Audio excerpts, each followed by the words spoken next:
full-page ad promising to cut your phone bill in half. Tonight, we take a look at this company called Super Telecom. It's aggressively targeting Jacksonville, giving Bell South a run for your money.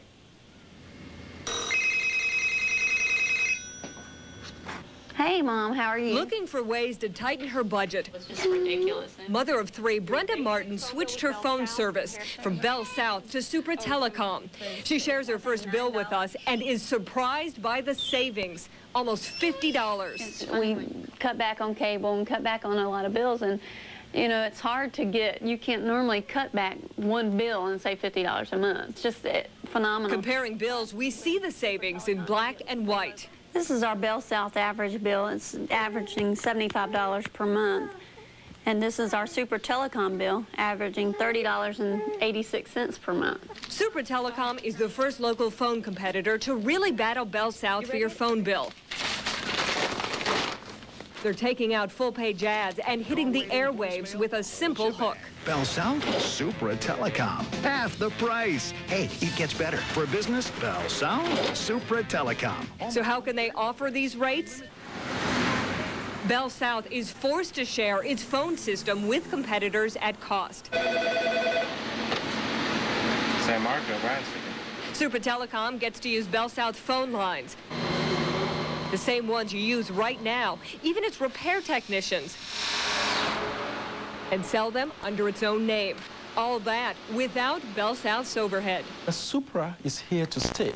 We've been in business since 1983, which is about 18 years ago, and we've just been growing in leaps and bounds. But they've also had growing pains. We found almost 400 complaints filed with state regulators since January of 2000, like improper billing, delayed connection, and slamming. And right now, the Better Business Bureau in South Florida is monitoring Super Telecom because of what it calls a large number of complaints, 19 in a 3-month period. So what happened? Super's president says when word got out about the savings, people flooded the call center. That we're not too prepared to take those calls. And what eventually happened was that we had to deal with that situation by expanding our call center. Super Telecom created its own website so you can switch your service online. All you do is type in your telephone number, pick your plan, and the company promises a seamless transition within 7 to 10 days. What does Bell South think about the competition? You should look at more than just cost when you're looking at providing your telephone service. Look at the reliability, look at the service after the sale, and look at who's been around for a long time. But for Brenda Martin, it's about more money in her pocket. We've got 2 babies and a 9-year-old, so we constantly having something coming out. Now, you must be a Bell South customer to switch to Super Telecom because, again, it uses the same local phone system. You keep your phone number, you don't have to sign a contract or pay a switching fee. I signed up at home, and I will let you know what happens. Heather, what will happen if you don't like Super Telecom and you want to switch back? For your home residential service, it'll cost you $10, and for your business local phone service, it'll cost you about $20. Worth a try. Thanks, Heather. Straight. This is August 3rd, 1999, and we're going back to the vacation of 1984. Brenda, Christy, Diana, Andrea, Roger, and Michael. Early this morning, as we left our campground, we hadn't had any breakfast. And so we passed a place where they were selling boiled peanuts. And so our first breakfast on the road was a nutritious, delicious breakfast of boiled peanuts. Plus, we got some watermelons.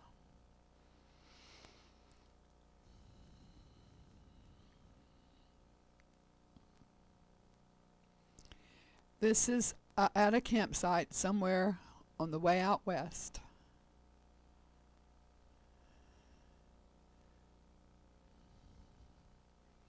And everybody seems to be in a marvelous mood this morning. Look at all those big, broad smiles.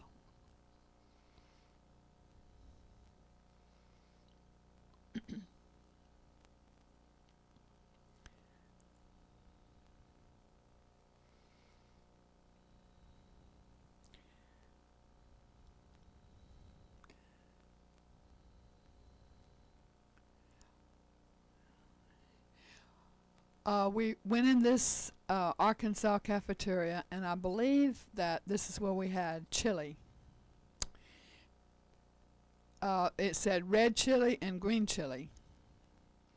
And I thought green would be cool. Wrong.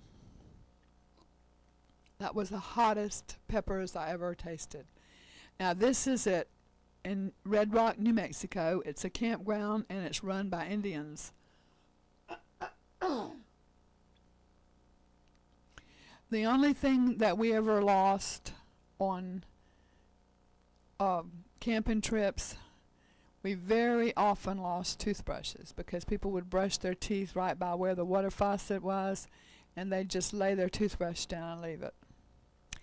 Now, they were asking if they could climb up the mountain, and I said yes, but I didn't know which one they were going to climb up and how high they were going to go. If I had have known, I wouldn't have said yes. This campground was run by, did I say that before? By Indians. This is in Arizona, the Petrified Forest.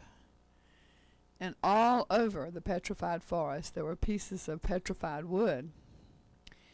And all over the Petrified Forest, there were signs that said, "Do not remove pieces of petrified wood.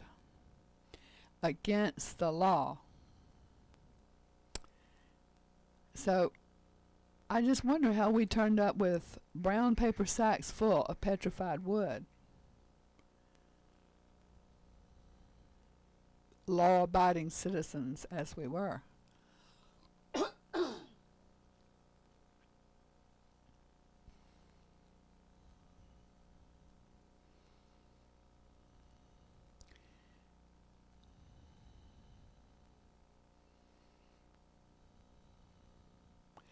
And just as we were leaving the Petrified Forest, we stopped at a museum, and in the display case there was a whole bunch of petrified wood, and it said, "This wood was returned from people who took it from the forest illegally."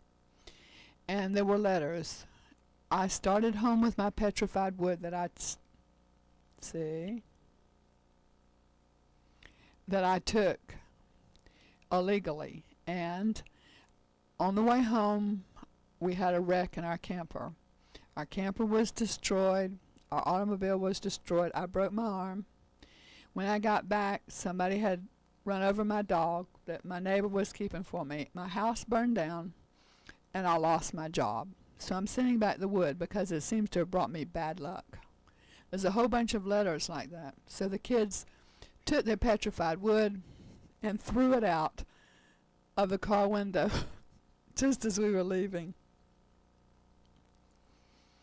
The end of the story is Brenda's uncle had bought a bunch of petrified wood, and he gave us a whole basket full when we got to his house in Cheyenne, Wyoming. So we turned out pretty good. He didn't get his illegally and have bad luck. We got to the Grand Canyon on July the 4th. This is the July the 4th parade. It's in the Grand Canyon city, the one right, well, maybe that's the name of the city, right? The Tucson, Arizona. That's probably the town where we camped. And so we watched the 4th of July parade. And people are starting to get in a little bit better mood. Now this is where the kids scared me to death, on the edge of these huge high cliffs with sheer drop-offs. They would go right up at the edge, and I would have serious heart attacks like they're doing right now, pretending they're falling off into the canyon. They cut up so bad and scared me so bad that I quit taking pictures of them. Because they would go to the edge just to terrify me. Now they're all going to act like they're going to fall off, and they jump backwards and disappear from sight. But there would be a ledge there that caught him, which unbeknownst to me.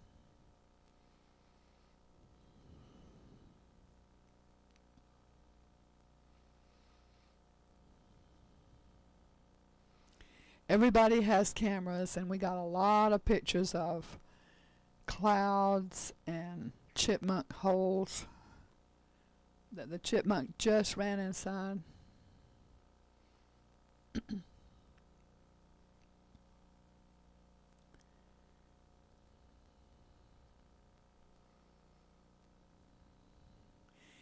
They lost the binoculars up here. We were looking at the down into the canyon, and everybody had some binoculars. They left them on the ledge at one of the view places. That's me. I said, I'm getting out of here. I'm not taking any more pictures of you guys. You're driving me nuts. Now this is where we left our binoculars. And this is where they had a moccasin attack. They found some beautiful moccasins in one of those junk stores, and every one of them wanted a pair of $30 moccasins. 6 kids, 6 pair of moccasins, $30 each. Go figure. This was a restaurant that we ate at with a dog up on the roof. It was a Indian restaurant. This is along in Arizona where the Indians lived, and these are the Indian sheep or goats or whatever. And off in the distance there's some hogans, really houses that were built down into the ground because the heat was so bad. And aren't those little goats clever?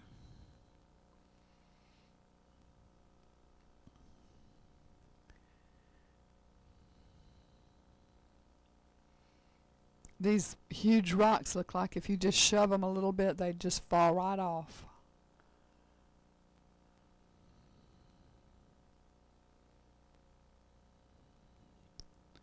Like something right out of a Western movie. The girls hadn't been to the bathroom for a really long time, and I think that they might have desecrated this little building with just number 1, of course.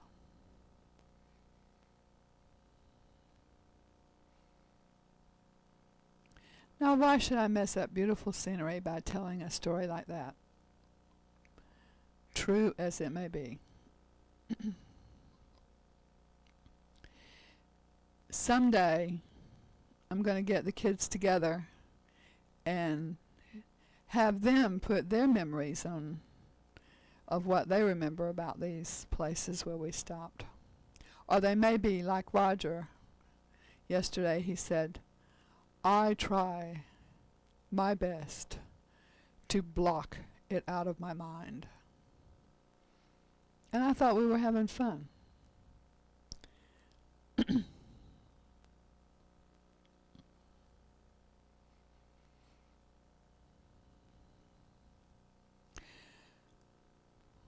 One of the places that we stopped was totally, utterly, completely, and absolutely isolated. We were the only campers there. We went back to the Zion National Park, and we camped there with Heidi and Diana and the girls. And there's no plug-ins. And our battery didn't work. And our refrigerator didn't work because the battery didn't work. So it was a stressful visit. And this is on the way to Yellowstone National Park, Bear Lake.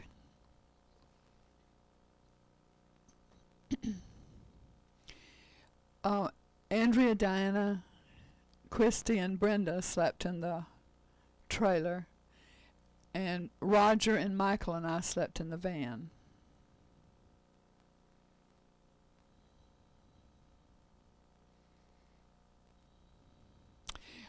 This is at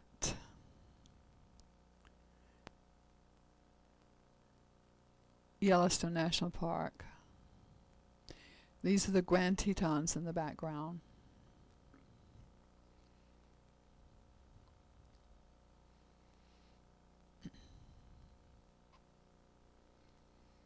We camped at a campground called Grosse Point or something like that.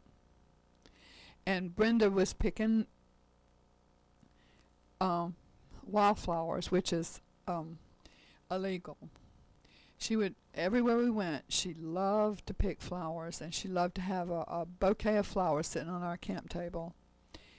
And she would pick flowers and put them on our dashboard, and as we went through the ranger check-in places, we would have to take them real quick and stick them under the seat so he wouldn't get fined $30 or something.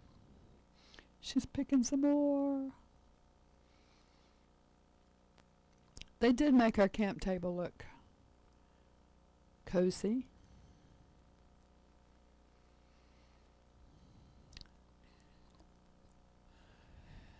And this is where we have about 2 rolls of film taken of chipmunk holes, where the little chipmunk ran across into the hole and disappeared just as they clicked the camera. Michael caught him a little baby chipmunk, or whatever those are. And we were there for maybe 3 or 4 days. And the little chipmunk slept in the tent with Michael and Roger. And then when it was time to go, they begged, they pleaded, they entreated. They did everything that they can think of to get me to let them bring that chipmunk back home. But finally, they were convinced that they needed to turn him loose. Here comes Roger.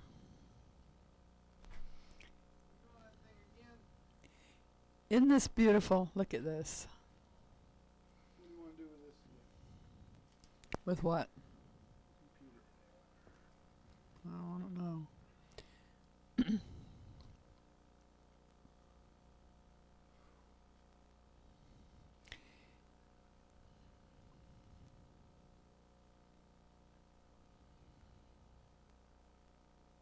I want to go back there. He wants to know what I want to do on the computer, but I want to go back to Yellowstone National Park. It's the Grand Tetons, he said. It's right at the gateway.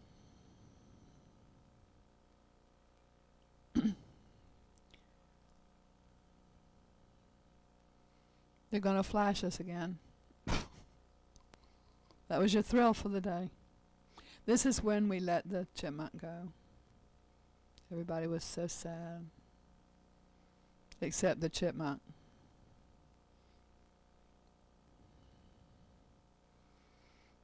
Roger, do you remember anything about this? He said, mm-hmm.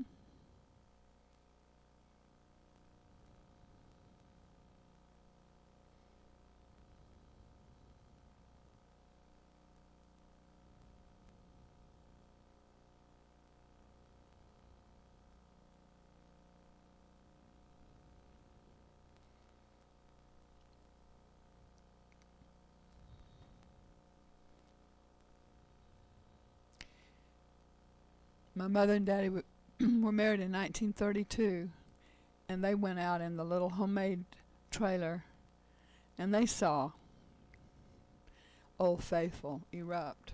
They didn't have any movie cameras to take a picture of, but they have some other cameras they took pictures of. And can you really realize it's still doing it today? It's been doing it the whole time. When we're not even paying attention, it's over there erupting. Faithfully erupting.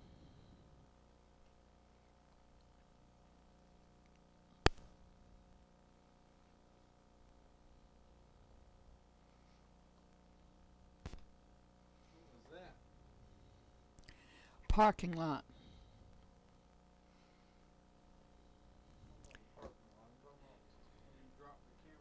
Oh, that's when I dropped the camera.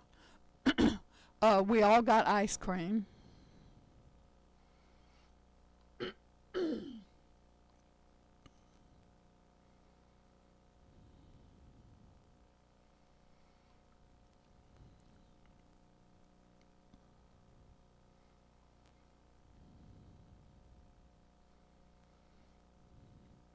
one of these walkways like this is when Brenda was walking along playing one of the video games, one of the little games that Michael brought with us on the trip. It's everywhere the sign says, keep on the boardwalk. Water extremely hot. Land very fragile. And she was walking along playing the video games and stepped off the boardwalk down onto the ground, and so I was walking a long way behind them. Nobody knew that she was with me, and these people walked by and said, "Did you see that little girl fall off the boardwalk into the steam pits?" And I thought, "Oh, Brenda, I'm gonna kill you." This is called River of Fire, Rio de Fuego. Yeah, see, this is what it said, and she walked right off. Also, this moose, we took pictures of this moose, and Brenda got right by the moose to take a picture. And while the whole crowd was standing around taking pictures, the park ranger came and said, "Do not approach the moose. This is an extremely dangerous animal. Stay back 50 yards or some such."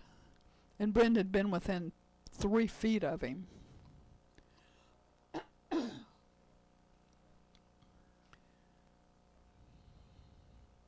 They say that this Dragon's Mouth cauldron, at one time when the park was new, or whenever early times, they could hear it when it would go off. It would sound like a roar would come from it. You could hear for miles away. This picture right here is the most famous picture spot in the whole Yellowstone National Park. This boy was camped across the street from us at the campground, and Brenda went over and asked him if he wanted to come over and stay with us, and so they came over and they hung up all their hammocks between the trees, and for about 3 days he went with us everywhere we went. His mother was a doctor, and his daddy, they were split up, and his daddy was there with his girlfriend, and he was kind of lonesome, so he went with us. Did you see the rainbow? I'll spare you. I won't run it back, but there was a rainbow. Roger, this was the trip where you lost Blondie. And I'll show you the phone booth where you called and found out. This is still in Yellowstone National Park. This is Minerva Terrace, where the waters came down and left like a waterfall in stone. This is a snowfield where Michael went up and got a whole handful of snow and eating it. Everybody was teasing her about eating the muddy snow. I was teasing him because it was yellow snow. Yellow snow, Roger said.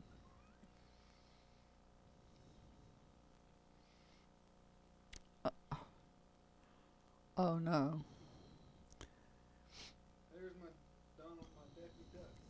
He remembers Daffy. Brenda picked a whole nother bouquet of flowers. She's going to get us in jail. Michael's eating a snowball.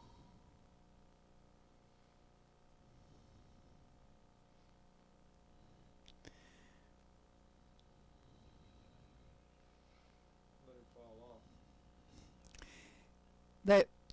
This is Mount Rushmore in the Badlands of North Dakota.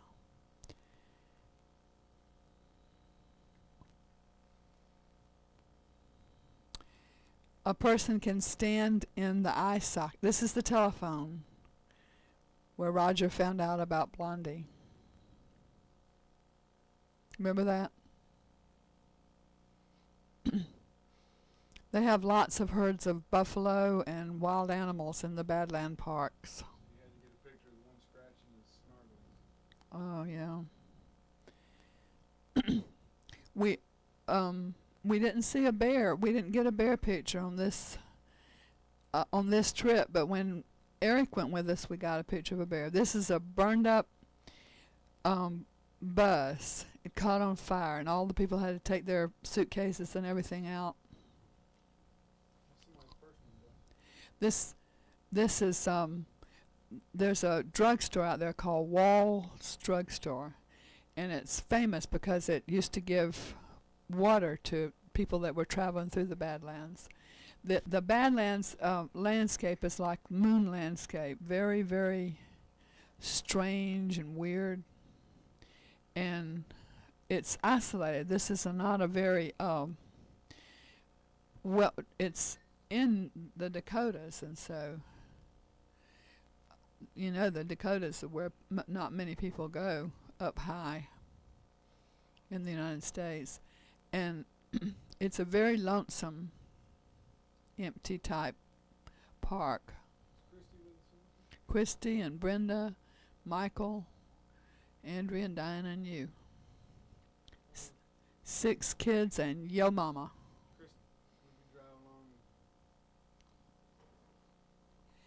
Roger's going to tell us something. We'll be driving along, and what would Christy do? Clear out the front of the cabin. Uh-oh. All go to the back and do it again. Clear out the back. Oh, my goodness. This is the Rocky Mountain. Puked out the window. Yeah, that was you. That was me? Yeah. Yeah. I have a picture of it. I don't know. This is Rocky Mountain National Park.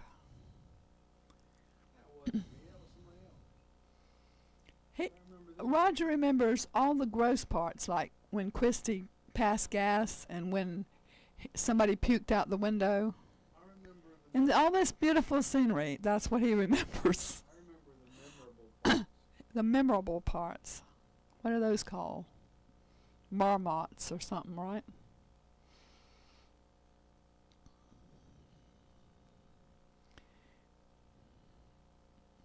Now it was very, we came from the Badlands. We went by Cheyenne, Wyoming, and we saw Christy's uncle who lived out there. We went to see The Never-Ending Story, and we stayed at their house.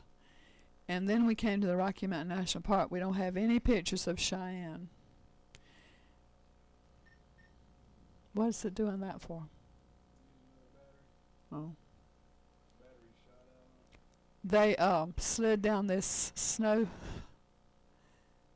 snowfield so many times that their clothes were soaking wet, and when freezing their purple butts, and they got in the car, they were all shivering, their mouths were blue, and they just didn't realize the dangers of snow sliding. And that is the end. He said, you didn't think snow would be that cold. Anyway,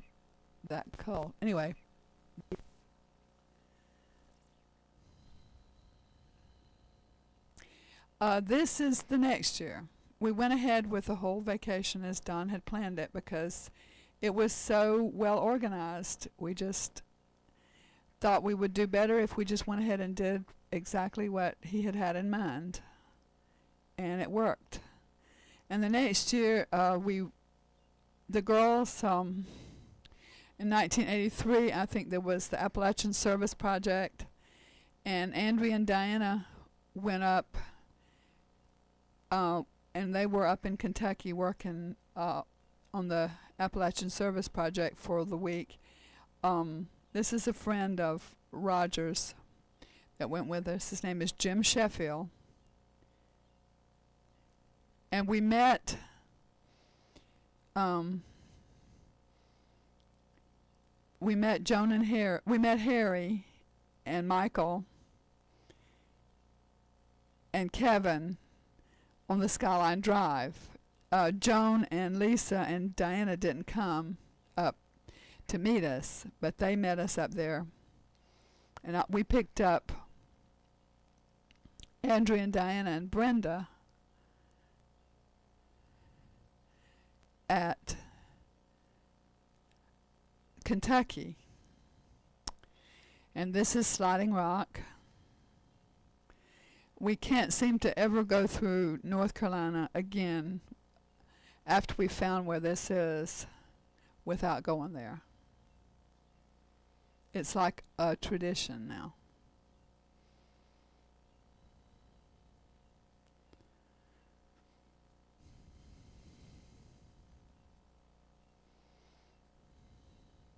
They have a nice bathhouse there now and a nice parking lot.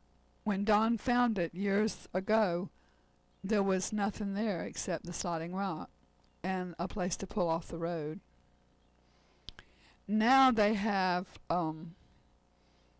some lifeguards and some people sitting there with first aid equipment in case somebody crashes into someone else. This is Brenda, Kevin, Roger, Diana, Christy, Andrea, the whole crew.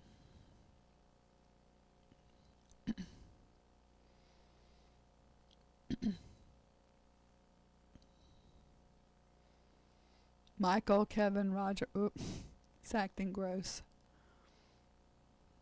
As usual. Now that was not Jim Sheffield, I don't think. Now that I look, I don't know whether that was him or not. I'll have to think about it. He had a bike wreck. This probably is where the bike wreck occurred. That the children weren't used to riding bikes on mountainsides. And Harry and I were sitting there by the campfire talking, and Kevin came back. Oh, that is Jim Sheffield. He came back. Kevin came back and he said, "Daddy," and Harry said, "Kevin, please don't interrupt. We're talking. Can't you see we're busy talking?" So we went on and talked some more, and after a while he said, "Daddy," and Harry says, "Didn't I tell you to just wait till we get finished now?" And so after a while he says, "Daddy," and Harry says, "What is it?" And Kevin said, "Jim just crashed off the mountain in the bike, and he's at the ranger first aid station, and the ranger says he thinks we better take him to the hospital." And Harry said, "What? Why didn't you tell me? You were just standing there all this time and you didn't even tell me." He said, "I was trying to tell you. You just kept on telling me to be quiet." So we took him to the hospital, and they bandaged him all up. And the first thing they said when they looked at him at the hospital was, "Oh, you've been in a bike wreck." So the rest of the trip he looked like a battered child. Black eyes, scraped skin, cut face, wrapped up arm. He got a lot of attention and sympathy, and he wasn't too comfortable at all the time. Got a lot of miles out of those injuries. This is inside of our little home.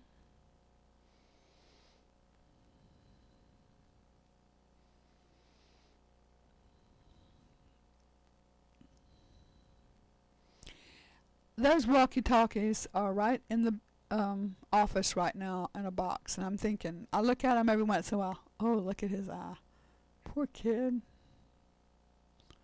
His parents didn't sue us or anything. I had a letter, always had a letter that gave permission for emergency treatment, and it gave their insurance number and their phone numbers and everything in order to expedite any kind of emergency situation that would rise. And I was glad that I had it this time. We took Phil with us to the beach, and he broke his arm, and we didn't have a letter because we just were going to be gone a couple of nights. So we had to call him.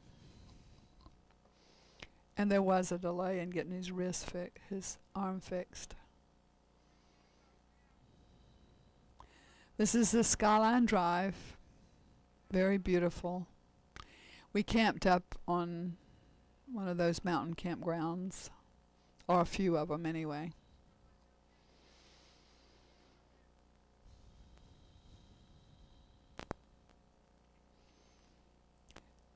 This is August the 4th, 1999, and we stayed in Florida this year. And when we had triple-digit thermometer readings, I wished we weren't here. I wish we were up in the mountains. I guess Roger has a little injury there too. In order to get our attention, you had to really bleed. Had to really bleed and bruise. When we got to New York City, we went up on the top of the Twin Towers. And we looked down at all the bridges and all the buildings, all the rivers. And Joan's father, so proud of the city. He knows the name of every famous building, every bridge. This is at IBM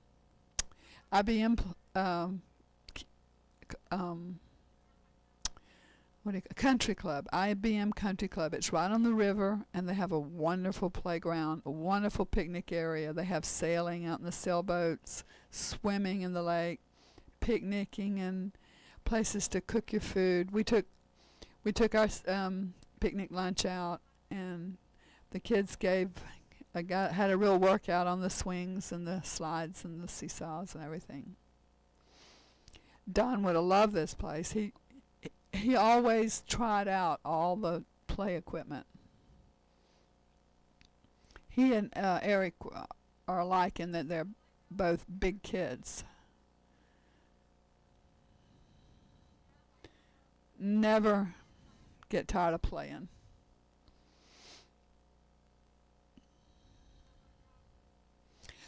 Don made swings like this for our kids at our house.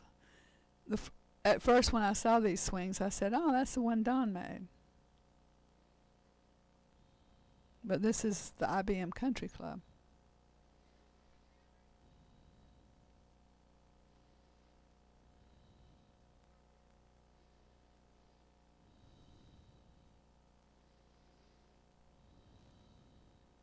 Oh.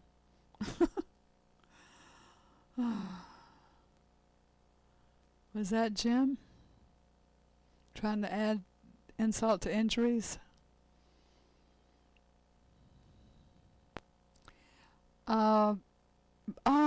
This might be the same sliding rock. This might just be spliced out of order. At any rate,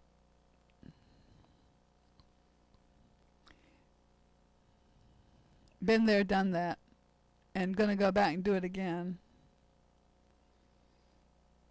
every chance we get.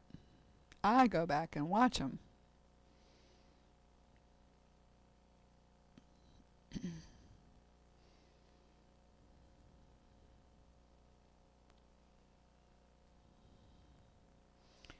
It's really fun to sit there and watch the people go down. The ones with the dry hair, they're the ones that are in for the cultural shock when they hit ice cold water. The looks on their faces as they plunge into the freezing cold weather. The temperature can be 95, but when they hit that water, their lips turn blue. Somebody got stuck. Well, this is Carowinds. This is where we've tried to head up to Carowinds several times with Andrea and Mike and the kids, and we never seem to swing over that way anymore. But this is right there where they were standing. The people on one side of the line were in North Carolina, and the people on the other side of the line were in South Carolina. It's when the Carolinas meet. Carowinds is built right on the edge. I'm going to see who's on the telephone. That's looks like it might be Clinton, so I don't think I'll answer this time. This is the cyclone. After the tone, leave a message. This is a collect call from Clinton. This is from Clinton. An inmate incarcerated at the correctional center. To accept charges, press 0. To refuse charges, press 1. To prevent calls from he wants always me to set up a conference call with his wife, and Inmate incarcerated at the correctional center. To accept charges, press 0. To refuse charges, I do it, but not every time. calls from this facility, press 6. This was a show that they put on for the just exhibition show for the trampolines. And we had a trampoline out in the field till, wow, that was spectacular. Till Roger and Becky broke it. Mostly Roger broke it. This is 1984. That was 1983 summer. This is summer vacation where we went to Skyline Drive, to Sliding Rock, to IBM Country Club, up to Elmira, New York to see the relatives up there, and then over to Twin Towers, where we went to the top of the building and looked down on the city. And this is February. IBM Country Club, up to Elmira, New York to see the relatives up there, and then over to Twin Towers, where we went to the top of the building and looked down on the city. And this is February, the next winter, where they have the Battle of Olustee, where they reenact the battle between the Union Army, who has come down. They have come down to try to destroy the railroads and to cut off the shipping of salt and beef from Florida to the Confederate soldiers. In this particular conflict, the Confederates were victorious. They were able to keep the lines open. The railroads were not destroyed. They were able to fight back the Union soldiers. And there were thousands of casualties there. This is over near Lake City, in the city of Olustee. And Ocean Pond is close by. And sad to say, because they were victorious, the war lasted over 6 months longer, and many, many more people were injured and killed because of this victory. The ladies who go are very into correct costumes. This is Tina, Bill Whittlesey, Carol Whittlesey, Diana, Carol again. This is Andrew. This is Clinton. That's just who was on the phone. He's incarcerated in prison for 10 years. This is now we've gotten back to Jacksonville. This is Wanda, Christy's mom, and this is downtown at Friendship Park, where they have the fountains. And there's Baba. Christy and Diana have their hair cut short. They look so much alike. It's hard to tell who's who. That was Christy. Here's Diana. Ta-da! That was Andrew in the distance. They're both showing off their little short haircuts. There's James Gilbert, Brenda's brother.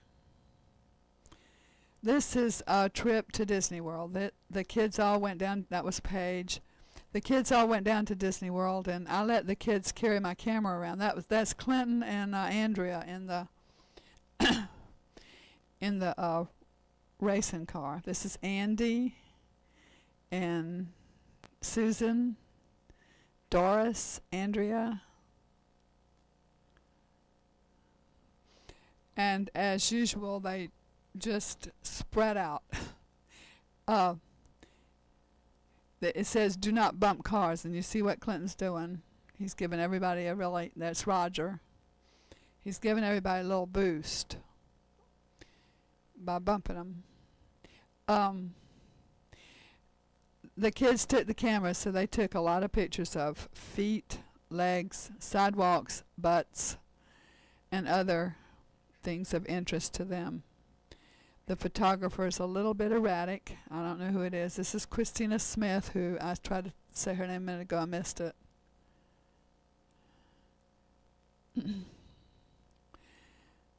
Now they have many, many different choices when you go to Disney World, not just the Magic Kingdom. There's an Animal Kingdom. There's Epcot, which features things from all around the world. There's a water park where all kinds of activities with water. This summer we went to Universal Studios. Roger and Becky went to Universal Studios, and Diana and Eric and the kids and I went to Islands of Adventure. Here I come. That proves I was there. And it proves I'm not the one that's taking the jerky pictures. But this is not a jerky picture. So there's hope. Back to jerky pictures. That's Susan. Kim Dyson is there.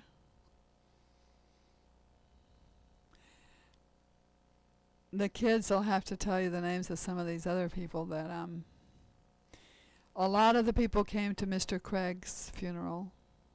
It was a year ago this month. A year ago, just a few days ago. He died August 1998. And it was kind of a sad youth reunion. All the young people who loved Andy and the Craigs got back together. This is the barrow pit that's right down from where we live, and the kids would walk down there and go swimming, unsupervised, unauthorized. And so since I found out where they would go, I would go down and take them down there and stay with them a while. Sometimes bring them back. This is Blondie. This is Blondie when she was a puppy. That's Andrea, I think, back there. They had a swing where they would... Oh, that's not a swing. That's a spider web in here. But they had a swing that they would swing down from that. Or maybe that was just a diving place. Who all is here? Here's Clinton.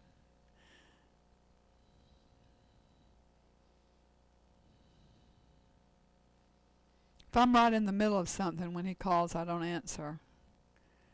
Because I'm figure to be tied up with him for maybe 15 minutes or a half an hour. Let me see. This is Blondie, I think. I'll have to ask Roger.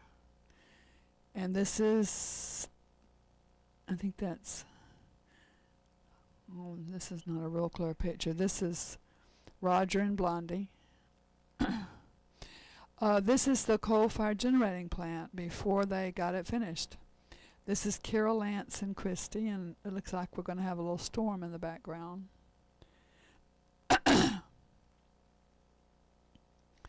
Roger and I climbed up. See how high that is right now? Well, it is about 5 times higher now, but we climbed up some stairs about halfway up there, and that is a big place. This is Phil. And we're going to Mcclenny. This is a trip where the young people went over and dressed up like clowns and entertained the young people by singing. The kids at the Mcclenny Mental Institution, they sang songs with them and talked to them and acted foolish for them. And there's Larry. And Carol Lance went with us, and so did Christy. And they kind of stood over by themselves. And one little boy said, "Who are those 2 little lonely clowns that are standing over there by themselves?" Christy saw a little boy who had been abused and locked in a closet, in the same closet where his little brother had died while he was locked in there with him, and he was all messed up. And when Christy told him who she was, he couldn't believe her because she was all dressed up in clown uniforms, clown costumes. But he finally warmed up to her and talked to her. This is getting ready, packing up. They took my trailer. That's Bill being attacked by a raccoon. That's Stephen, Andrea. I'll tell you how many I can think of. Paige, Bill, Willesey, Mr. Johnson, Chris and Steve's dad. That's Susan and Ashley. This is Stephanie Matthews. Oh, my mind's gone. Clinton went with us on this trip. And this is his girlfriend, Kristen. They just got finished having a shaving cream fight. There's a big sign that says, "Do not roughhouse," no roughhousing, or something like that. And they were rubbing shaving cream all over all body parts.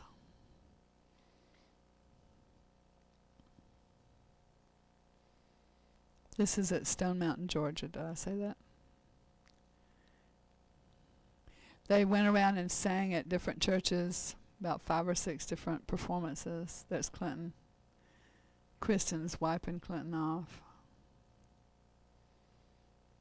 Beach rules. Uh-oh, he's...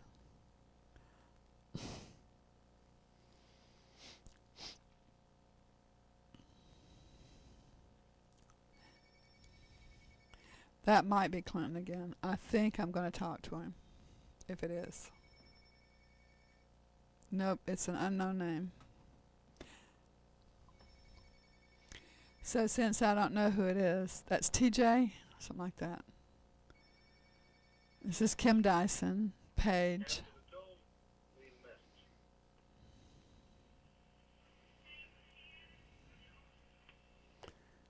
So I didn't recognize any of those voices, so I didn't answer. That's Mr. Cribbs. I have to find out what his name is. I keep forgetting. This is Pam Davis, and this kid is a real nice kid. I forget his name, with a striped shirt. And there's a ladylike little, sweetest girl. Why do I forget all the sweet ones' names? There's Andrea. Everybody's having donuts for breakfast. Delicious, nutritious.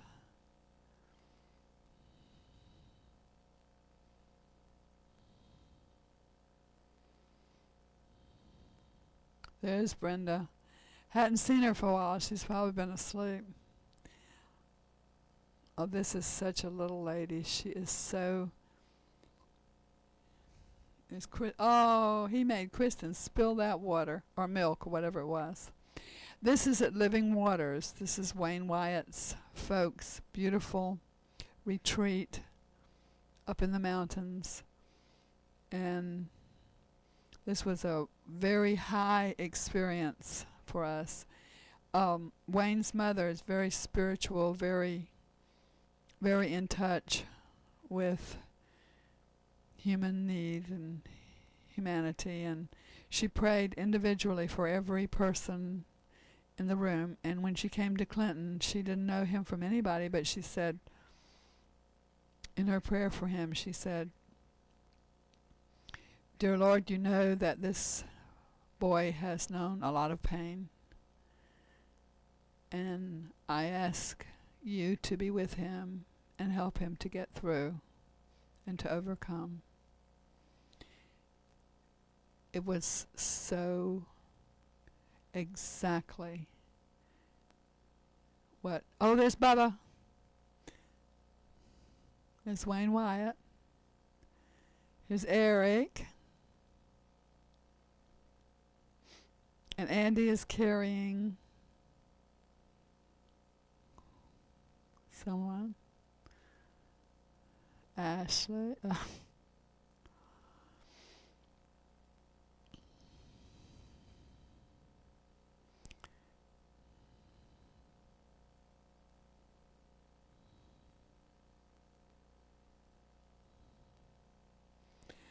This is a fish hatchery. This is Clinton and Kristen.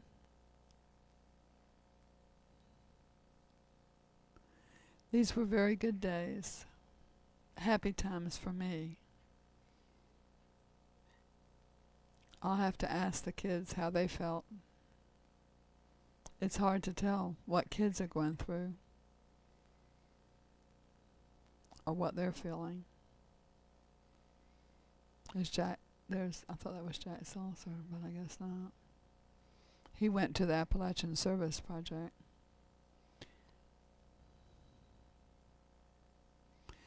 Oh, here we are at Sliding Rock. Wouldn't you know we wouldn't be able to pass it up. This is, what did I say, 1994?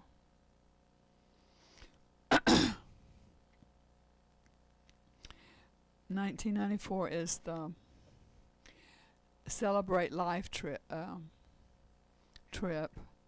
We went to, seems like 5 states with 5 different performances and lots of fun in between all of them.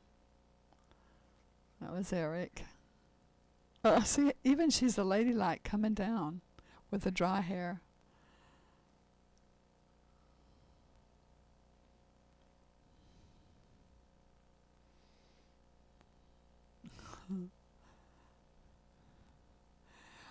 This is Cumberland Island, I think.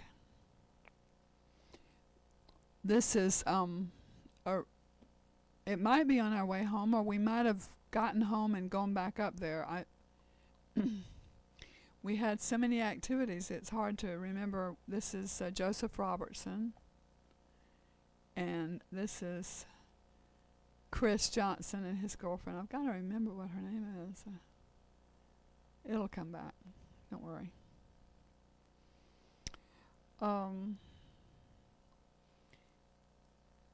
This is a separate trip. This is a youth trip up to Cumberland Island. We went across on the ferry. We camped at Crooked River State Park. Oh, and Andy about scared everybody to death jumping out of the big live oak trees. There was only one way to get back and forth to the island. That was across on the ferry. And if you missed the ferry, tough cookies. This is where Robert Kennedy, who was just killed in an airplane crash a few weeks ago, this is where he and his... Diana just got a swat. This is where he and his wife were secretly married on the island, Cumberland Island. They wanted to be a little privacy, and they certainly got it.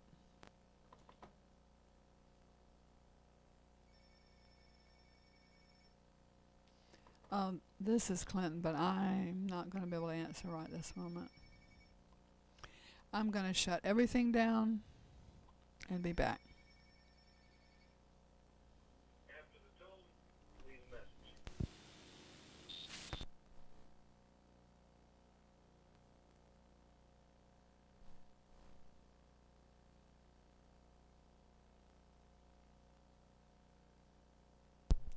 Back again. Now it's fold up our tents and silently steal away. There's George. I can't remember her name. Susie and Ashley.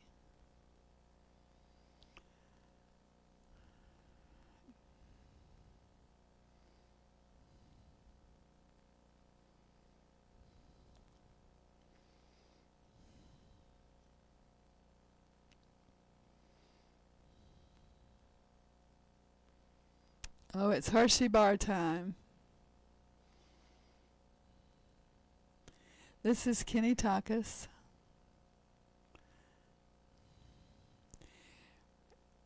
All of the above had to use that one holer.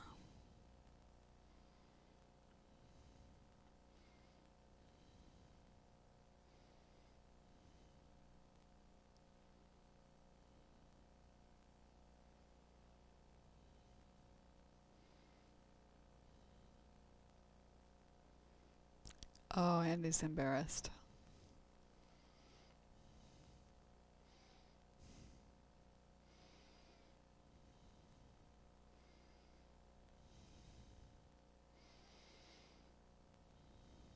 Down the garden path.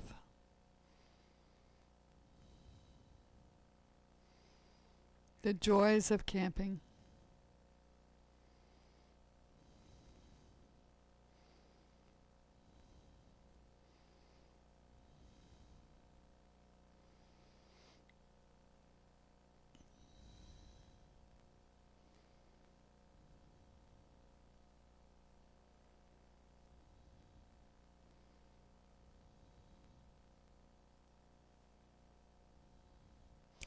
I think David went with us on one of these trips.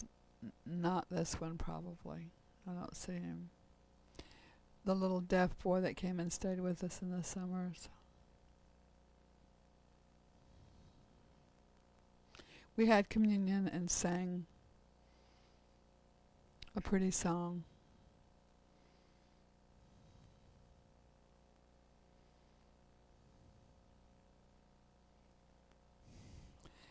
And here is Bandit and Corky and Bandit's babies.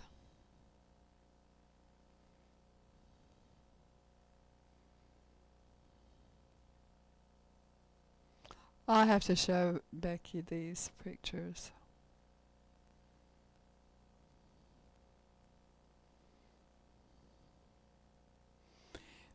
There was a good scene out this afternoon with the poodle and the little kitty cat, and Monkey and the kitty cat.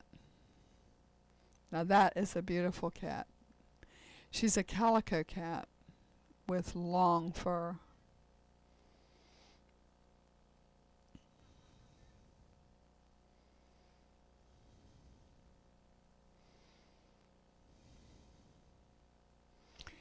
That little black dog is named Corky, and he was my dog.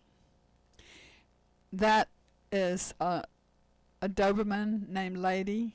She never had her ears cropped. This is the Georgia-Florida game, and also we were having a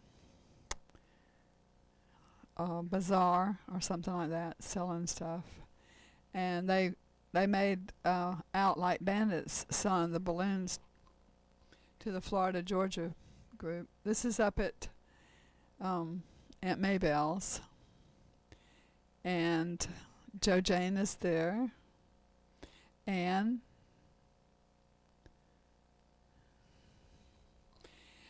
this is back home, and this is Christy's cat. Christy took these pictures. They're a little bit too dark,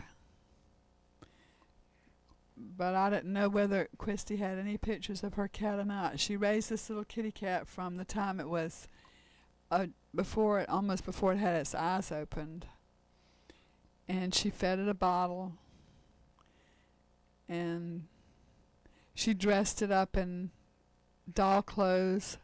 She had birthday parties for it. She slept with it.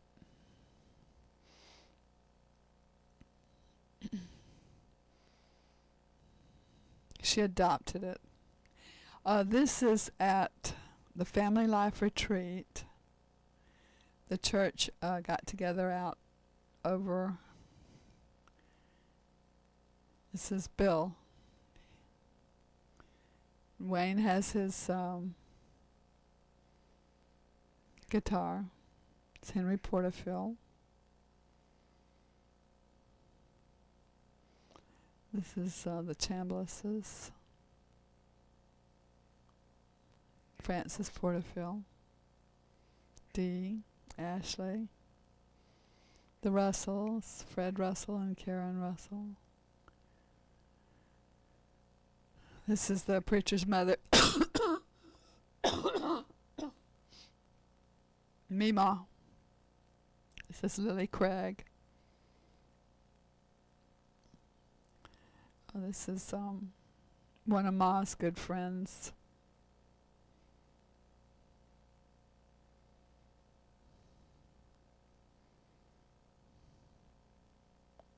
Vienna Robertson.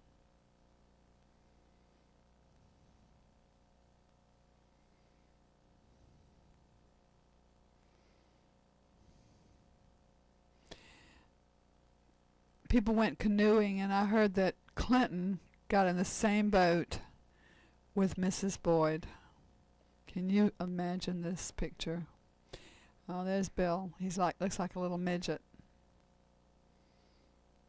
Oh, what a cruel thing to do to a midget.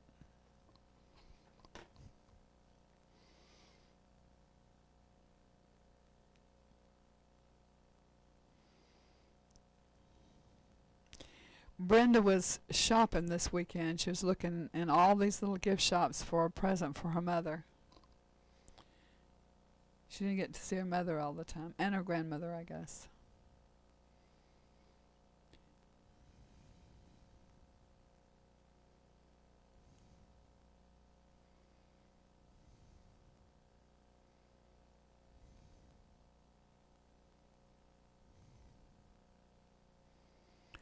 I haven't exactly seen Roger much.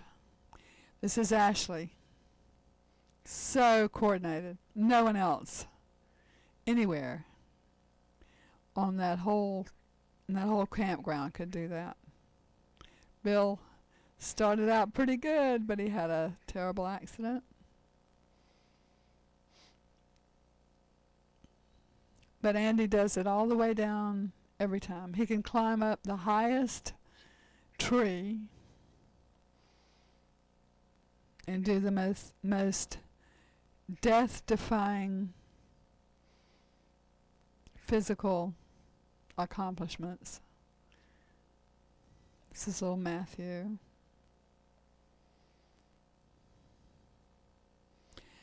Well, we're now home, and this is Roger and Nancy. Nancy is Mark's goat. And when Mark would come up to work up at the house or to feed his horses, Nancy jumped in the front seat of his pickup truck and sat in the car with him to ride up here. And when he would be out doing other things around, Nancy would watch him. Sometimes she would follow him. But when he went with the horses to ride horseback or something, she couldn't go, so she would wait for him. When she got nervous, she would jump up on the top of the doghouse. This is the trailer. This is Mimi's trailer that we built thinking that she would someday live there. And this is our travel rig. Oh, we have come so far, baby. This is where Nancy would sit. I would stand waiting for Mark to get ready to go. And that dog was named, I think it was Gretel. We had Hansel and Gretel. And I ran over one of them with the trailer. I pulled the trailer over. This is 1985, and this is our trip out west. This is Roger, Olivia, and Diana. We went light. Instead of 6 kids and me, there were just 2 kids and me this year.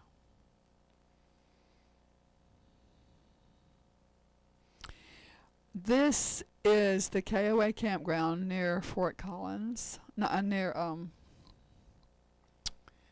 no, it's not Fort Collins. It's Colorado. It's Colorado Springs, near Colorado Springs. The Air Force Base is close by here.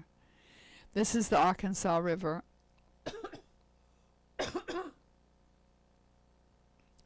This is the one that we canoed down or rafted down later. Not exactly probably this point. I don't know whether that's Arkansas River or not, but it's likely.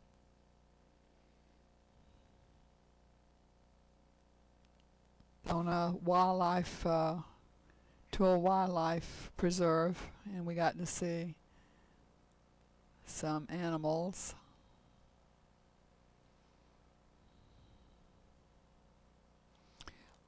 That's his friend and his friend's mom that lived in Tallahassee. No, it's his friend and his friend's son. Excuse me. She's a student. No, she's a professor's wife. That's their kid. This is Grandma. She went with us. Grandma and Roger. They were all kind of scattered out all through the wild jungles. And this is Norman and his friend and her son.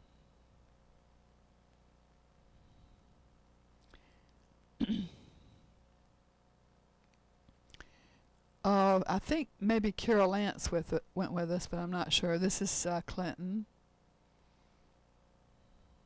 You know, I think this is on here before.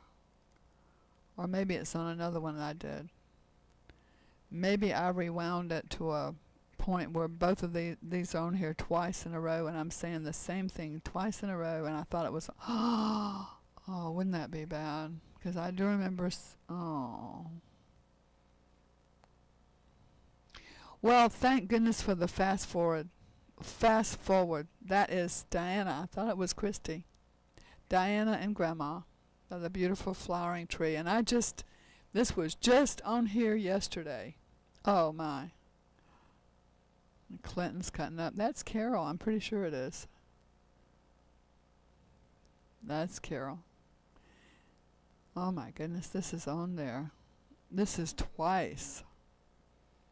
I don't know how this happened, students. I just rewound it to a far distant point, and then I'm putting the same thing on twice. I'm so sorry. But you can just fast forward it. My lies are on here twice in a row.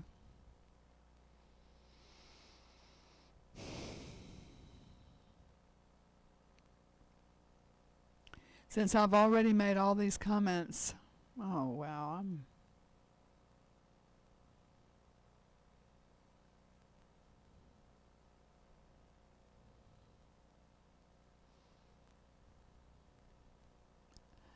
embarrassed.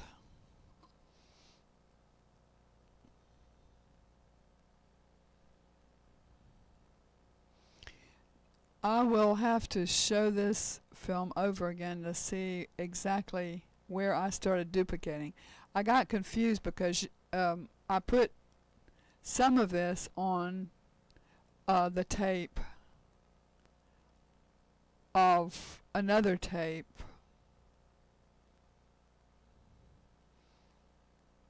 And I didn't realize that I'm putting the same thing on the same tape in a row.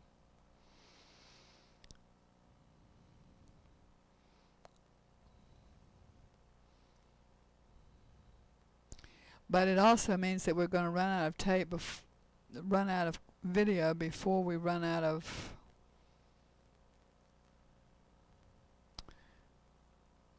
space on the video, before we run out of the video. I know where we were down to. I think we were down to the Bahama trip.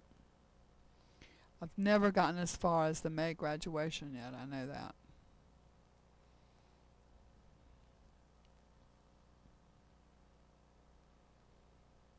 May 1987, Diana graduated. She went to college in Kentucky in September 1987, so she was only home for just that summer, and that was the summer that we went out west. And when we got back, she was gone.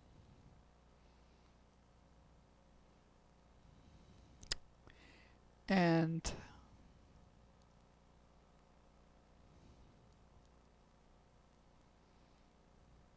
that was when we went to Kentucky sometime and went to the orientation. When we did that, we went to the orientation and everything and got all signed up and everything arranged.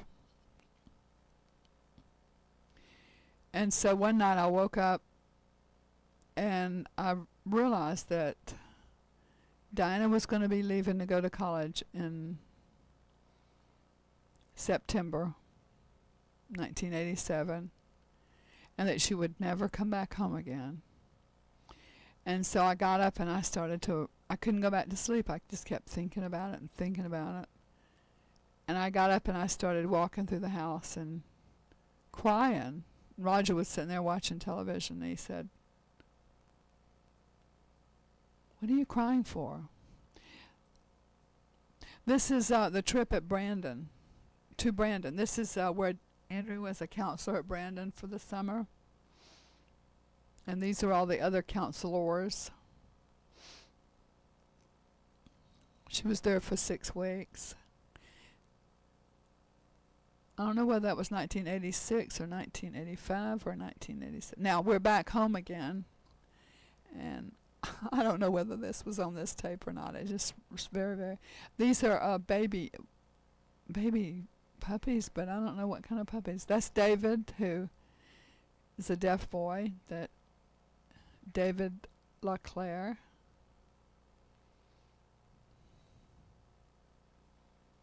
Christina and Tommy Hayes.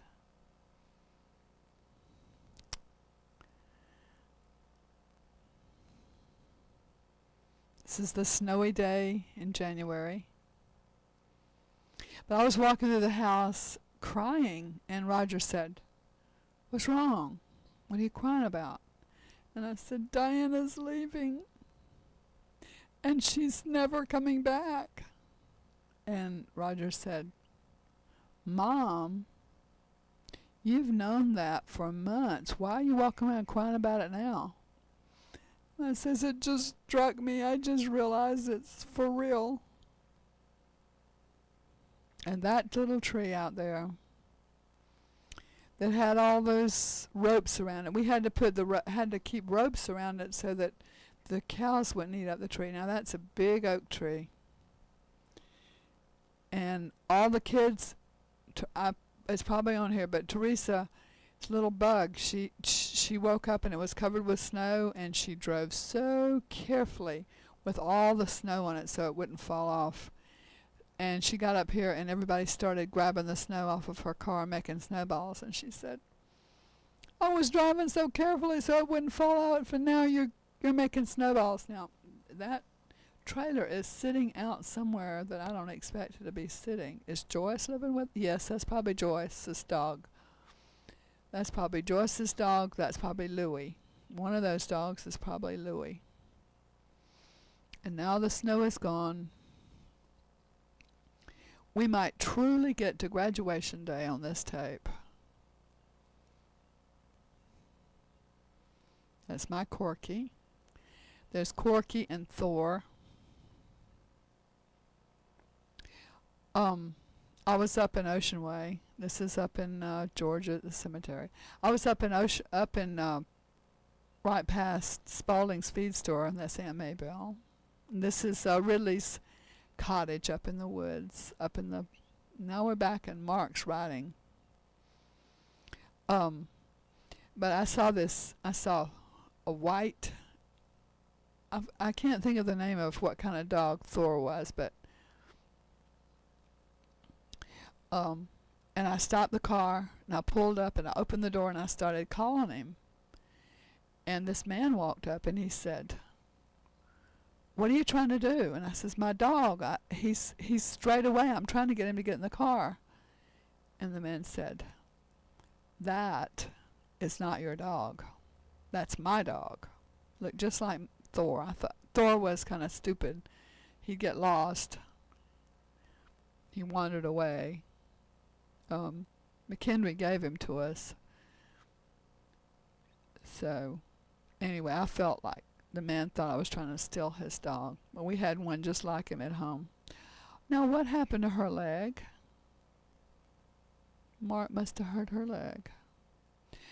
Okay, this is Mayo at the camp where Andrea stayed all summer long without any electricity, without any electric lights, without the only running water that they had was in the shower, and the girls would all go in. There was a big, huge room with some showers. They had no fans. Everything, they had to cook on the campfire. They learned how to make lots and lots of things on the campfire. And they made bridges that went across streams, and they had to walk across the bridges that they made out of rope. And it was a total wilderness experience. I mean, just about as primitive. It's called the primitive camp, I think. It's about as primitive as any camp can be. I guess that's, they did have running water to wash their dishes. Take it back.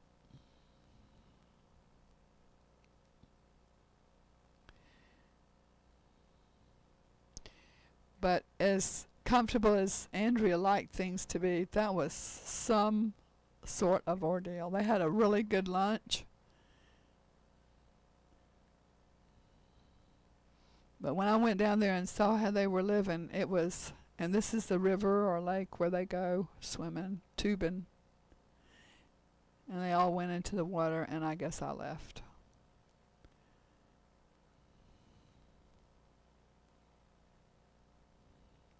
Well, getting a little bit closer to that graduation. I think this is where it left off yesterday when I cut it off and went, I don't know, because now I'm very confused. It's called Alzheimer's, and it's a severe attack of senility. But they're getting ready to go on the Bahama trip. This is Dee, and this is Sabrina.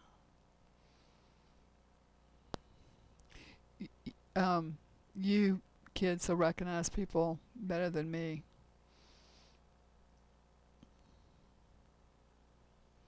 Doris and Andrea and Susan Schaefer, Bill Whittlesey, Missy Bell,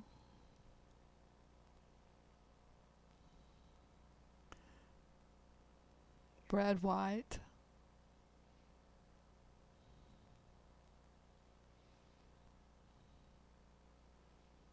that was Teresa Ward,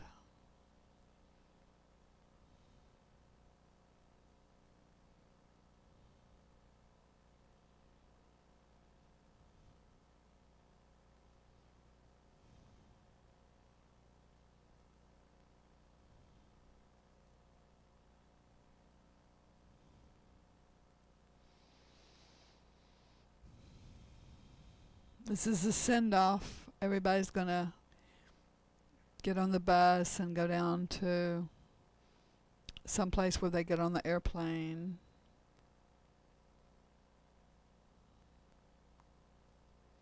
This is Fred Russell.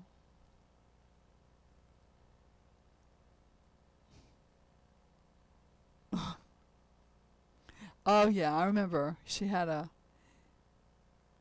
Jennifer Matthews had a emergency situation, and Fred Russell came to the rescue. There's Grandma saying goodbye to everybody.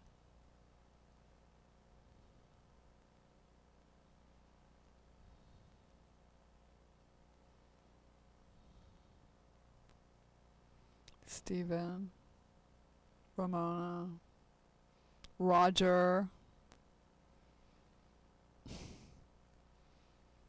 Roger didn't go on that trip, but he was disguised as a clown. That's Mary Lou's clown hat that we inherited somehow or another. Dick and Susan Schaefer. Dick and, oh, there's Thor again. I thought that was going to be snow, but I guess that's not snow. It's a cold day.